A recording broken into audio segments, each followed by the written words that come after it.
Hello guys, இது நம்ம forecast heroes. இந்த வீடியோவில் நம்ம பெஸ்ட் ஹாரர் மூவிஸை பற்றி பார்க்க போகிறோம். அதில் ஃபர்ஸ்ட் படம் வந்து ஃபர்ஸ்ட் படம் வந்து யாவரும் படம். யாவரும் மாதவன் சார் படம். அதை வந்து ஹாரர் மூவின்னு சொல்றதை விட அவங்க ஸ்டார்ட் பண்ணது ஃபஸ்ட்டு ஹாரர் மூவின்னு தான் ஸ்டார்ட் பண்ணியிருப்பாங்க. அதாவது அவர் வீட்டுக்கு கொண்டு போவார், அங்கே வந்து என்னென்ன விஷயம் நடக்குது, அந்த நடக்கிற கதையெல்லாம் பார்க்கும்போது அது ஹாரர் மூவி த்ரில்லர் பயங்கரமா இருக்கும். ஆமாம், இந்த காலத்துல ஒரு படம் இருந்தது, சைக்கோ த்ரில்லர் மாதிரியான படம் அது. ஆமாம், கண்டிப்பா. அதில் வந்து அவர் வீட்டுக்கு போவார், போயிட்டு எல்லா திங்ஸ் எல்லாம் அரேஞ்ச் பண்ணி வச்சுட்டு அப்பதான் அந்த வீட்டுக்கு அவங்க ஃபர்ஸ்ட் டைம் கூடி வந்திருப்பாங்க. அந்த இதுக்கு பில்டிங்க்கு அபார்ட்மெண்ட் கூடி வந்திருப்பாங்க. அதாவது சொந்தமா வாங்கிட்டு இந்த வீட்டுக்கு போயிருப்பாங்க. ஒரு ஃபேமிலியா டிவி கனெக்ஷன் கொடுக்கலையா அப்படின்னு சொல்லி அவங்க ரொம்ப நாளா கேட்டுட்டு இருப்பாங்க அவங்க வீட்லயே. அந்த மாதிரி ஒரு போன் ஒன்று வாங்கிட்டு போவார் வீட்டுக்கு. ஆமா, கண்டிப்பா. போயிட்டு அதில் போட்டோ எடுத்து பார்ப்பாரு. பார்த்தா மூஞ்சி பிளர்ரா தெரியும்.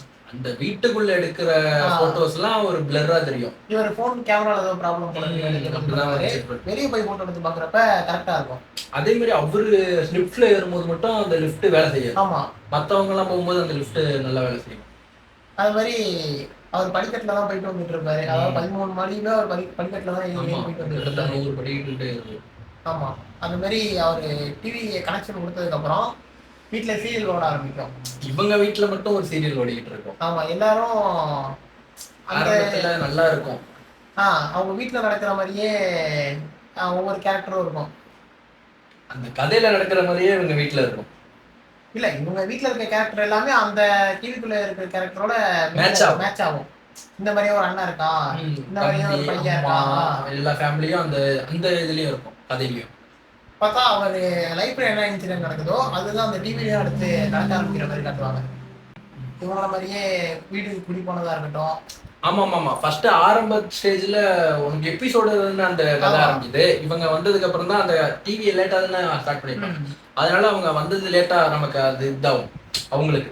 அதுக்கப்புறம் அதுல நடக்கிறது வந்து இவர் பார்த்து எப்படி சமாளிக்கிறாருங்கிறது ஒரு த்ரில்லர், அது ஒரு சஸ்பென்ஸா இருக்கும். ஆமா, அதுக்கப்புறம் ஒரு ஃப்ரெண்டை கூட்டிட்டு ஒரு வீட்டுக்கு வருவாரு, போலீஸ். அதாவது இந்த விஷயம் தெரிஞ்சிடும் டிவில நடக்கிறது அப்படின்ட்டு.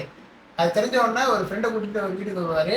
பார்த்தா அதுலயும் அதே மாதிரி அந்த ஃப்ரெண்டு ஃபர்ஸ்ட் நம்ப மாட்டாரு. இங்க நடக்கிறது வந்து என்னடா போய் சொல்லிட்டு இருக்கியா அந்த மாதிரி ஒரு ஆங்கிள் எடுத்துட்டு போவாங்க. இவருக்கு சரியான கடுப்பா இருக்கும். சரி, என் கூட ஒரு நாள் வந்து நீயும் அந்த சீரியலை பாருன்னு சொல்லுவாரு. இப்போ அங்க உட்காந்து அவங்க பார்ப்பாங்க. அவர் உள்ள வந்தோன்னா கரெக்டா பார்த்தா அதே மாதிரியே அவருக்கு அடிப்பட்ட மாதிரியே ஒரு இடத்துல அதே மாதிரி போலீஸ் ஃப்ரெண்டு அழைச்சிட்டு வருவாரு, அடிபட்டிருக்கும் அந்த சீன் தானே. ஆமா, அதுல உள்ள வந்து இவங்க உட்காந்து பேசிட்டு இருப்பாங்க.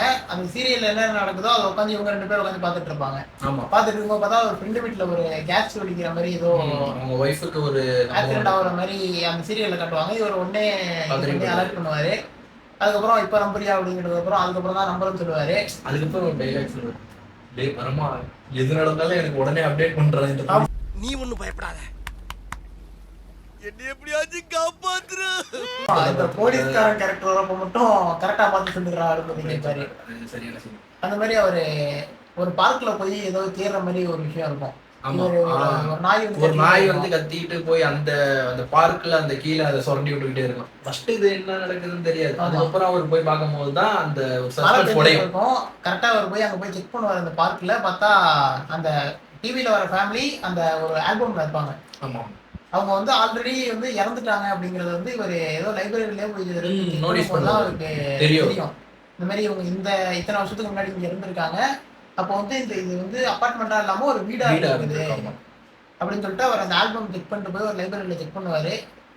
இந்த மாதிரி இறந்துட்டாங்க அப்படின்னு தெரியும். இவங்க எப்படி இதுல வராங்க அப்படின்றத அவர் பாக்குறதுக்குள்ள அதுக்கப்புறம் அப்படியே கதை வரும். பார்த்தா அவரு இந்த விஷயத்த பத்தி தேடுறப்பதான் வந்து இவங்க எல்லாருமே வந்து இறந்துருக்காங்க. அதாவது அதாவது மென்டலி அன்ஸ்டேபிள் பர்சன் ஒருத்தர் இருப்பாரு அவருக்கு பக்கத்து வீட்டுல. அவர் வந்து இவங்க வீட்டுல டிவி வாங்கினோன்னே இங்க வந்து உட்காந்து பாத்துட்டு இருப்பாரு. அவங்க எதுக்கு டிவி வாங்கினாங்கன்னா அந்த ஃபர்ஸ்ட் இருந்த ஃபேமிலியோட ஒருத்தவங்க வந்து நியூஸ் வாசிக்க போயிருப்பாங்க. ஆமா, அந்த பொண்ணு வாசிக்க போயிருக்கோம். அந்த பொண்ணு நியூஸ் ரீடரா இருக்கும். அதை பாக்குறதுக்காக டிவி வாங்கிருப்பாங்க. அத மக்கள் எல்லாம் பார்க்க வருவாங்க வெளில இருந்து. அது இவருக்கு பிடிக்காது. ஆமா, ஒரு சத்தமா இருக்கிறது இவருக்கு அவ்வளவா பிடிக்காது. ஆனா அந்த பொண்ணு அவருக்கு பிடிக்கும். ஏன் பாக்குறாங்க அப்படின்னு சொல்லிட்டு அவரு அடிச்சு துரத்திடுவாரு. பார்த்தா இவரை கொண்டு போய் எடுத்ததுக்கு அப்புறம் ஜெயில போட்டுருவாங்க. அப்படிதான் காட்டுவாங்க ஃபர்ஸ்ட். இவர் வந்து கொண்டுட்டாரு எல்லாரையும் அப்படின்னு சொல்லிட்டு. அவர் சுத்தியில அவர் தான் கடைசியில அந்த சுத்தியில வச்சு டிவியை உடைச்சிருப்பாரு, எல்லாம் பண்ணியிருப்பாரு அவர் தான். அப்படிதான் சொல்லி காட்டுவாங்க. அந்த சீன்ல காட்டுறது அப்படிதான் இருக்கும். நமக்கு ஃபர்ஸ்ட் காட்டும் போது அதுதான் நடந்திருக்கு, நம்மளே அதுதான் நம்பி இருக்கோம். ஆமா, ஏன்னா அவர் தான் கத்திட்டு இருக்காரு அப்படின்னு சொல்றப்ப நம்ம அதுதான் நினைச்சிருப்போம். அதுக்கப்புறம் தான் கதை இன்னும் கொஞ்சம் பேக்ல போகும்போது தான் தெரியும், அந்த பொண்ணை வந்து ஆல்ரெடி வேற ஒருத்தன் லவ் பண்ணிட்டு இருந்திருக்கான். அதை அவங்க வீட்டுக்கு தெரிஞ்சு வேணாம்னு சொல்ல போக அவன் இன்னும் ஒரு மாதிரி ட்ரிகர் ஆயிட்டு எல்லாரையும் கொண்டுட்டான் அப்படின்றது. ஆமா, அது வந்து கடைசியில தெரிய வரும். இதுல இன்னொரு சஸ்பென்ஸ் உடையிற சீன் ஒன்று இருக்கு. இந்த ஒய்ஃப் ஹாஸ்பிட்டலுக்கு அழைச்சிட்டு போறதுக்கு அப்புறம் தான் நியூஸ் பேப்பர்ல வருவா பாரு, அந்த சேனல்ல இது ஓடிட்டு இருக்குன்ட்டு. ஆமா ஆமா, அந்த சீன் ஒரு அந்த சீரியல் வந்து அந்த வேற எங்கேயும் ஓடாது, பார்த்தா வேற ஏதோ ஒரு ஷோ ஓடிட்டு இருக்கும். யாவரும் நலன்னு ஒரு ஃபேமிலி ஷோ ஒன்று ஓடிட்டு இருக்கும். அதை பார்த்ததுக்கு அப்புறம் தான் அவருக்கு புரிய வரும். அது ஒரு சீன் சஸ்பென்ஸா இருக்கும். ஆமா, அது வந்து அவர் ஒரு ஹாஸ்பிட்டல்ல இருக்கும்போது அந்த இதுல போட்டு பார்த்தா அந்த அந்த 2:30 மணிக்கோ நம்ம போடுவாங்கன்னு சொல்லுவாங்க. அந்த நேரத்துல அது ஓடாது. பார்த்தா அதுக்கப்புறம் தான் அவருக்கு ரியலைஸ் ஆகும் அவர் வீட்டுல மட்டும்தான் அது ஓடுது அப்படின்ட்டு. அதுக்கப்புறம் தான் அவர் போய் பார்க்கவே ஸ்டார்ட் பண்ணாரு. அந்த மாதிரி இவர் இந்த யாரு கொண்டா அப்படின்றத கண்டுபிடிச்ச போக இவர் வந்து மென்டலி அன்ஸ்டேபிள் ஆனவர் வந்து ஜெயில வச்சிருப்பாங்க. ஆமா, அவர் ஏதோ எழுதிக்கிட்டே இருந்திருப்பாரு அந்த செவுத்துல எல்லாம். அதுக்கப்புறம் தான் இவர் என்ன ஆச்சு அப்படின்னு சொல்லி கண்டுபிடிச்ச போதுதான் தெரியும், ஒரு வேற ஒருத்தவங்க கொண்டவங்க வந்து டாக்டர் ஒருத்தர் இருப்பாரு, இவனோட ஃபேமிலி டாக்டர். ஃபர்ஸ்ட்ல இருந்தே அவர் தான் ஹெல்ப் பண்ணிட்டு இருக்கிற மாதிரியே இருப்பாரு. கடைசி வரைக்கும் ஹெல்ப் பண்ணிட்டு தான் இருப்பாரு. அவருக்கும் தெரியாது இந்த ஃபேமிலி தான்ட்டு. அது அவருக்கு தெரியாது, அவர் ஹெல்ப் பண்ணிட்டு இருப்பாரு. பார்த்தா கடைசியில தான் தெரியும் அவரோட தம்பி தான் வந்து கொண்டிருக்கான் அப்படின்னு. அதனால இவரு தேல் எடுத்துட்டு போற. ஆமா, அது அந்த சீரியல்ல பார்த்தோம்னா இவர் தான் எல்லாரையும் கொல்ற மாதிரி, இவர் கையில தான் குத்திட்டு இருக்கு கடைசியில. அதுக்கப்புறம் தான் இவருக்கு இல்ல நான் தான் கொல்றேன் அப்படின்னு சொல்லிட்டு டாக்டர்கிட்டே போய் சரண்டர் ஆவாரு. டாக்டர் வீட்டுல போட்டிடுவாங்க, இவரு தேல் எடுத்துட்டு போவா, அது உடைச்சிட்டு வருது. அதெல்லாம் பார்க்கும்போது ஒரு பயமா இருக்கும். அந்த மாதிரி இவரு அதுக்கப்புறம் தான் அந்த போலீஸ்காரனுக்கு அவர் ஃப்ரெண்டுக்கு ஃபோன் பண்ணுவாரு. ஃபோன் பண்ணி இந்த மாதிரி என் கையில இருந்தது வந்து சின்ன சுத்தியலு, இது பெரிய அந்த இடத்துல இருந்தது வந்து பெரிய சுத்தியலு அப்படின்னு சொல்லிட்டு அதுக்கப்புறம் தான் அவர் கண்டுபிடிப்பாரு. என்ன சீக்கிரம் வந்து இது பண்ணி விடு அப்படின்னு சொல்லிட்டு அதுக்கப்புறம் தான் அவர் போய் அந்த டாக்டர் தடுத்து நிறுத்தி அந்த இதை காப்பாற்றுவாரு. அதுக்கப்புறம் அந்த எல்லாமே நார்மல் ஆயிடும். அவர் அதாவது டாக்டர் ஜெயிலுக்கு அனுப்பிடுவாங்க. அந்த அவரு சொல்லி இவங்க வீட்டுக்கு அழைச்சிட்டு வந்துருவாங்க. அதுக்கப்புறம் போட்டோ எடுத்து வைப்பாரு. இந்த போட்டோ கரெக்ட் ஆகிடும். ஆனால் இந்த லிஃப்ட் மட்டும் காமிச்சு எல்லாமே நார்மல் ஆகிடும். Back to normal life. நான் அந்த மாதிரி நடிக்கிற படம் பார்த்தீங்கன்னா 8ஆம் நம்பர் வீடு. இது பியூர் ஹாரர் மூவி தான். இதே மாதிரி இவங்களும் ஒரு ஃபேமிலியாக ஒரு வீட்டுக்கு போவாங்க. வீட்டில் யாராவது 2 ஹஸ்பண்ட் அண்ட் ஒய்ஃப் இருப்பாங்க, 2 பசங்க இருப்பாங்க. அதே மாதிரி தான் நடக்கும். ஃபஸ்ட்டு ஃபேமிலிக்காக தான் நல்லா நடந்துகிட்டு இருக்கும். அந்த பசங்க 2 பேரும் கேம் விளாண்டுட்டு இருப்பாங்க, கிரிக்கெட் கேம் விளாண்டுட்டு இருப்பாங்க. அந்த பையன் பால் அடிச்சிருப்பான். அது ஒரு கண்ணாடி டைமில் பட்டு தண்ணி கீழே ஊற்றிருப்போம். சாக்கு அடித்து அந்த அம்மா செத்து போடுவாங்க. ஃபேமிலியில் அந்த அம்மா சாவர நிலைமையில இருக்கும். ஹாஸ்பிட்டலுக்கு அழைச்சிட்டு போவாங்க. அந்த நடுவில் ஒரு சாமியார் ஒருத்தர் இருப்பார். அவர் அப்பப்போ வந்து வார்ன் பண்ணிட்டு இருப்பாரு, இந்த வீட்டில் இருக்காதீங்க, இங்கே பேய் இருக்கு. அப்போ அந்த பையனுக்கு ஒரு வந்துருச்ச ஒரு கயிறுலாம் கட்டிக்கிட்டு இருப்பாரு. ஆனா அந்த ஹஸ்பண்ட்னு இருக்கிற ஹீரோ அவருக்கு வந்து அந்த பேய் நம்பிக்கை கிடையாது, அவருக்கு எந்த நம்பிக்கையும் இருக்காது.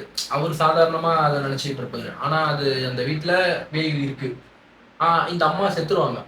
இவங்க செத்ததுக்கு அப்புறம் அந்த பேய் இவங்க உடம்புக்குள்ள பூந்துரும். யார் உடம்புக்குள்ள? அதான் செத்துட்டாங்கல்ல, அம்மா காரி தான் செத்துருச்சு. அவங்க உடம்புக்குள்ள பூந்து வீட்டுக்குள்ள வந்துருவாங்க. அதுக்கப்புறம் அந்த அம்மா வந்து இந்த பசங்களை இருக்க ஆரம்பிச்சிருவாங்க. அது யானை இவங்க இந்த ஹஸ்பண்டுக்கு தெரியாது. அவங்க 2 பேருக்குள்ள சண்டை வந்துகிட்டே இருக்கும். அதுக்கப்புறம் எப்ப தெரிய வரும்னா ஒரு இடத்துல கண்ணாடியில பாத்துருவாரு, இது மாயா மாதிரி இருக்குன்ட்டு. மாயாங்கிறது வந்து இந்த ஹீரோவை லவ் பண்ணும் ஒரு பொண்ணு. அந்த பொண்ணு இவரு வேணான்னு சொல்லிடுவாரு. எதுக்காக கண்ணாடியில வேற மாதிரி இருக்கும். அதை பார்த்ததுக்கு அப்புறம் தான் அவருக்கு தெரிய வரும் இது வந்து சரியில்லைன்ட்டு. அதுக்கப்புறம் தான் அவர் போய் பார்ப்பாரு. ஃப்ளாஷ்பேக் வரும். அந்த ஃப்ளாஷ்பேக்கில் தான் தெரியும் இந்த இவரை வந்து ஒரு பொண்ணு லவ் பண்ணிக்கிட்டு இருந்ததுன்ட்டு. ஆனால் இவருக்கு அந்த பொண்ணு மேலே இன்ட்ரெஸ்ட் இல்லை. இந்த பொண்ணு மலையில் நடந்துக்கிட்டு இருப்பாரு. இவங்க வீட்டுக்கெலாம் அழைச்சிட்டு போவாங்க. அங்கே தப்பாக நடந்துக்கலாம் பார்க்கும். இவர் ஆனால் ஸ்டடியாக இருப்பார். இவர் மலையில் நனைஞ்சிக்கிட்டு வந்துடலான்னு வந்துடுவார். அந்த பொண்ணுக்கு ரொம்ப டிப்ரெஸ் ஆகிடும். அது தூக்கில் தூங்கிடும். அந்த வீட்டுக்கு தான் இவங்க வந்திருப்பாங்க. அந்த பொண்ணு இருந்த வீட்டுக்கு வந்து இவங்க குடி வந்திருப்பாங்க. அதான் இவருக்கு தெரியாது. அதுதான் 8ஆம் நம்பர் வீடு. அதுக்கப்புறம் தான் அவருக்கு நம்பிக்கை வரும். அந்த சாமியார் மேல நம்பிக்கை வரும். இவரு வந்து நமக்கு கெடுதல் பண்ண வரல, நமக்கு நல்லதுதான் பண்ண வந்திருக்காரு. ஆமா, இதே 2 சீனை உங்களுக்கு பார்க்க முடியும். ஃபர்ஸ்ட் நம்பிக்கை இல்லாம இருந்து அவரை விரட்டி விடுவாரு. இவரு நம்பிக்கையோட இருந்து இவரை தேடும் போது அவர் இருக்க மாட்டாரு. அவர் ஒரு இடத்துல இருப்பாரு. அந்த பையனையும் பொண்ணையும் கூட்டிட்டு அந்த இடத்துக்கு போவாங்க. நான் தான் முதல்லயே உங்களுக்கு வார்ன் பண்ண வந்தேன், நீங்க தான் என்ன தப்பா நினைச்சிட்டீங்க, இதுக்கப்புறம் என்னால இந்த பேயை கட்டுப்படுத்த முடியாது, ஏன்னா அந்த பொண்ணு உடம்புல பேய் வந்துருச்சு, என் சாமியார்கிட்ட தான் அழைச்சிட்டு போனா அவரு ஒரு பெரிய ஆள்கிட்ட அழைச்சிட்டு போவாங்க. இவருக்கு பாஸ். இவர் வந்து சின்ன பிரச்சனை எல்லாம் தீக்கிறவரு. பெரிய லெவல்ல வர்றதெல்லாம் ஆனா படத்துல பார்க்கும்போது பயமா இருக்கும் உங்களுக்கு. பெரிய ஆள்கிட்ட அழைச்சிட்டு போவாரு. அவரு என்ன பண்ணுவாருன்னா அவருதான் மந்திரம் போடுவாரு. அவருதான் பயங்கரமான சாமியார். சிவன் சக்தி உள்ளவர் அவரு. அவருகிட்ட அழைச்சிட்டு போவாங்க இவரை. ஆனா இந்த அம்மா வராது. எப்படியோ ஏமாத்தி அழைச்சிட்டு போய் வந்துருச்சு, எல்லாம் முடிச்சிருவாங்க. ஆனா இந்த அம்மா செத்து போனது வந்து அதுலதான் அந்த நேரத்துலதான் காமிப்பாங்க இவங்க செத்து போனதையும் அந்த உடம்புல பேய் போனதையும். அது வரைக்கும் தெரியாது. செத்து போயிட்டாங்க, செத்து போனதுக்கு அப்புறம் உடம்புல போனதுன்னு தெரியும். அது வரைக்கும் உயிரோட தான் இருக்காங்க, அவங்க கட்டுப்படுத்தி வச்சிருக்காங்க அப்படின்னு ஒரு தாட்ல நம்ம பார்த்துக்கிட்டு இருப்போம். அது கடைசியில தெரிய வருது செத்துட்டாங்க. தாலி ஒண்ணு போட்டிருப்பாங்க, அது தெய்வ சக்தினால அது உள்ள போக முடியாது. அதனாலதான் ஃபர்ஸ்ட் உள்ள போக முடியாது. அந்த சீன்ல தான் தெரியும் அந்த பால் பட்டு தண்ணி ஊத்தி இருந்தது, அந்த எலக்ட்ரிக் ஷாக் கொடுத்ததெல்லாம் இந்த பேயோட வேலைன்ட்டு. பொண்ணதுக்கு அப்புறம் தாலிக்கு பவர் போயிடும்ல, அதுக்கப்புறம் உள்ள போனா எந்த பிரச்சனையும் இல்லை. ஃபர்ஸ்ட் உயிரோட இருக்கும்போது அந்த தாலிக்கு சக்தி கான்செப்டா இருக்கு. அது ஒரு பில்டப் பண்ணி சூப்பரா பில்ட் பண்ணிருப்பாங்க படத்துல. எல்லா சீனுமே ஒரு பாதி சீனு இருட்டிலேயே நடக்கிற மாதிரி இருக்கும், ஒரு த்ரில்லரா இருக்கும். ஃபர்ஸ்ட் ஆரம்பிக்கும் போது உங்களுக்கு வெளிச்சமா சூப்பரா இருக்கும். கடைசியில அந்த பேயை ஓட்டிடுவாங்க. அந்த பேய் கடைசியில் வந்துட்டு போகும், இப்பயாவது நான் அவங்க கூட சேரலான்னு வந்தேன், இப்பயும் சேர முடியலையேன்ட்டு ஒரு டைலாக் போட்டுருக்கோம். அந்த சீன் பார்க்கும்போது ஒரு எமோஷனலா இருந்தாலும் அடுத்தவங்க இன்டென்ஷன் தப்பு தான். இவரும் ஃபர்ஸ்ட் இன்ட்ரெஸ்ட் காட்டணும். அந்த அம்மா இப்போ இருந்த அந்த கதையே வந்திருக்காது, இருந்தாலும் கதையை பில்ட் பண்ணி எடுத்துட்டு போயிருப்பாங்க. சூப்பரா இருக்கும். ஓகே கைஸ், இதோட இந்த வீடியோ முடியுது. அடுத்த வீடியோல சந்திப்போம். அது வரைக்கும் சைனிங் ஆஃப். ஹீரோ.